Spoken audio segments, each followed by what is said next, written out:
to welcome you to a new edition of the Carol Azams Show.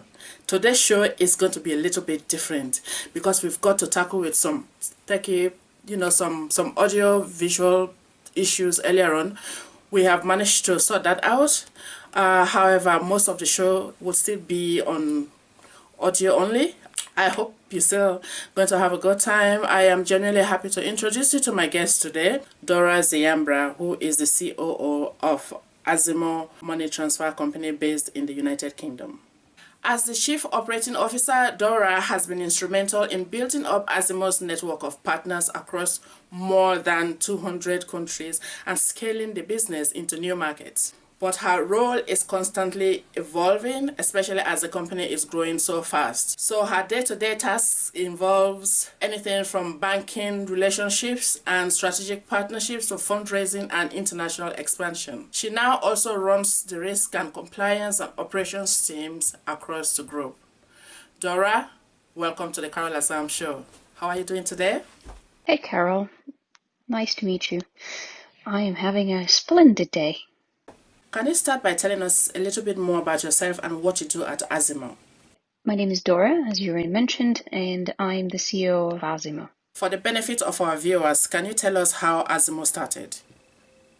Azimo was started by a simple observation and frustration of the offline money transfer being quite cumbersome and expensive for most customers. Our founders were running a offline money transfer business in Spain and other places in Europe, and they were quite aware that technology was going to change their business. People will come into their money transfer shops and always be holding a smartphone, WhatsApping with their beneficiaries, their loved ones, and asking for information, getting the WhatsApp message back, and then using their phone, the details that were on their phone to fill out these forms. So there's an obvious need for a digital solution to something that has been going on for many, many years, which is sending money from one country to the other. So some years ago, I had the privilege of interviewing your executive chairman, the founder and executive chairman of Azimo, Michael Kent. At that time, the company was relatively new, but from all indication, it was growing fast. Azimo had the operational base in Britain only while sending money to around 198 countries. Now the company is operating from 3 different countries, including London, Amsterdam, and Krakow. The number of countries that you can now send money to have also increased to more than 200 countries around the world. These are visible expansions. So, Dora, can you tell us what is the story behind Azimo's success within this short period of time? Well, many things at the same time, but primarily we started by offering a digital solution to something that used to be quite offline. This means that we use technology, we build our own platform, and we no longer have any brick and mortar shops. This has originally made it easier. At the same time, our platform is connected to partners around the world, which allow us to offer faster, cheaper transfers. Obviously, that's the second reason. And at the same time, we've also learned how to have a successful marketing playbook, a marketing engine of how we acquire customers. And in every new market we enter, we are able to apply the same principles. This is obviously confirmed by customer referrals. 1/3 of our new customers come through word of mouth. People use the product. They love it. We also have a very high NPS for a financial services company. And then they tell their friends about it, and their friends start using Azimo. And this is how we get most of our new customers. And let's not forget that behind every successful company, it's usually the people that built it that make the big difference. And so for us, it's been the way we use technology, the platform we've built, getting better with marketing, and all of that, of course, with our amazing team in 3 different cities. As they say, no success story is ever complete without the mention of some challenges along the way. What are some of the challenges specific to online money transfer companies in general? Of course, there are challenges, and the main challenge, obviously, for a company that works in fintech is trust. Let's not forget that the people who use Azimo, the people who send money back home to support their families, which is the majority of our customers, do find themselves in a host country, which is probably not very friendly at the beginning, and most of their big portion of their salary or their income goes back home. So there is an emotional connection, not only because the money goes for support in most cases, but also because there's also the element of fear. Is the money going to get there? How quickly is it going to get there? What do I have to do? And I think this is a challenge for all companies in fintech space, and we're not an exception to this rule. So we try really hard to give as much information as possible to our customers to inspire trust, so that they can continue using Azimo without any worries. And along with that, of course, trust comes with brand, right? Smaller companies don't have the brand recognition of companies like Western Union. They've been around for hundreds of years. So this is an added element. But this is getting, as the company has grown, we've starting to build our own brand. The second challenge, I dare say, for any scale up like Azimo is complexity. The more transactions we have, the more partners we have in our platform, that is just more operational complexity that comes with scale. But of course, technology helps us resolve some of these issues. During the early days of Azimo, the company boasted of offering very low transfer fees and the best guaranteed online exchange rate from the UK to those 198 countries. Now, we see quite a number of money transfer companies providing the same remittance services. What sets Azimo apart from its other online competitors? There are indeed a lot of online money transfer companies, but they're not all equal. So I will focus on Azimo. I will say that our rates vary by corridor. In our main 50 to 100 corridors, we're very often the cheapest provider out there. Customers also consider our speed and reliability, where we do really well. I would say that 80% of our transactions are delivered in less than an hour.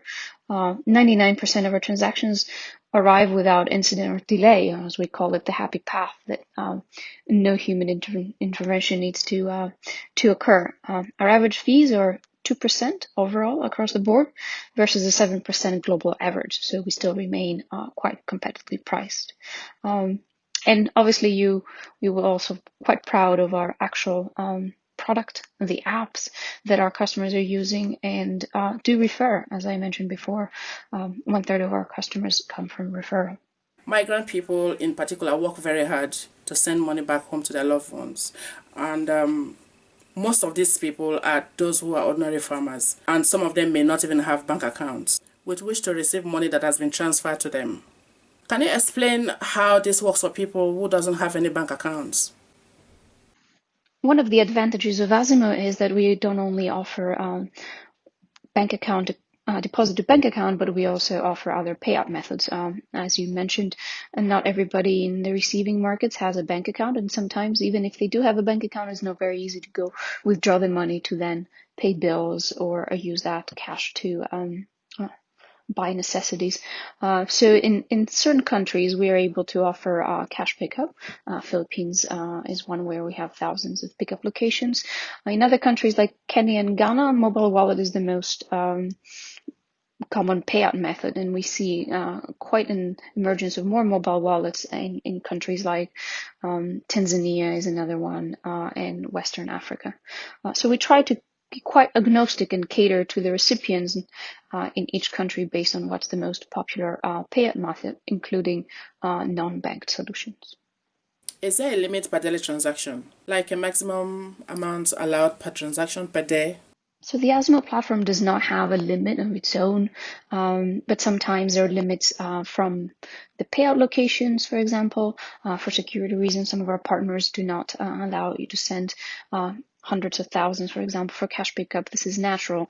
At the same time, when you're able to send very high amounts, let's say for the purchase of property abroad, there's certain compliance requirements, but the Azimo platform can handle from the smallest amount to the highest amount. How exactly has COVID-19 impacted on your services? The impact of COVID on Azimo, actually in general, and for money transfer, has for sure been an acceleration of customer acquisition.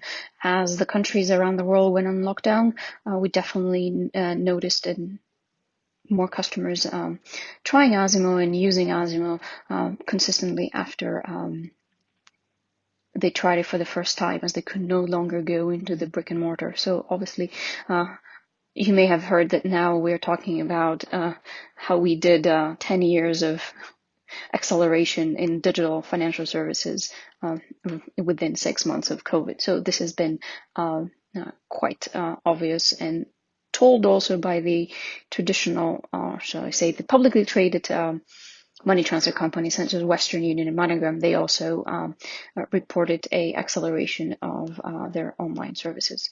Has anything changed with your company since the outbreak of this pandemic? For us, it's been also a quite smooth transition to working from home. As a digital company, it was fairly easy for us to all of us start working from home without any disruption in our service. Thirdly, in the short run, there was some disruption in local payout locations, so people shifted to other payout methods such as mobile wallet or bank deposit when possible. Where does Azimos stand in the future of digital money transfer globally?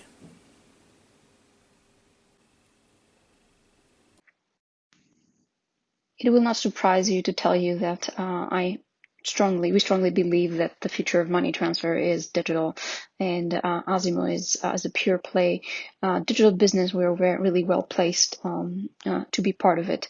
And we all know that once people move to digital, they don't really go back to the offline world, given the competitive pricing and also the ease of use.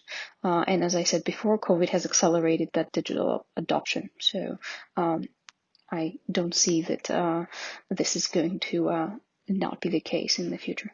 So let's just say that my last question is more of a personal one, just out of curiosity. In 2012, after Azimo closed a $10 million Series A round of investment, there was a rumor about acquisition approach by Facebook. So Dora, can you tell us, is Facebook by any way affiliated with the Azimo company? 2012 is a long time ago, especially in startup years and growth companies. So there is no affiliation between Facebook and Azimo. Of course, we use Facebook as one of the digital marketing channels, but beyond that, there hasn't been any investment from Facebook on Azimo. Dora Ziambra, thank you for being a guest on the Carol Azams Show. Take care of yourself and God bless you. So viewers, this is the end of another episode of the Carol Azams Show. I want to thank you very much for watching. Until I come your way again next time, please take care of yourself and stay safe. Bye-bye.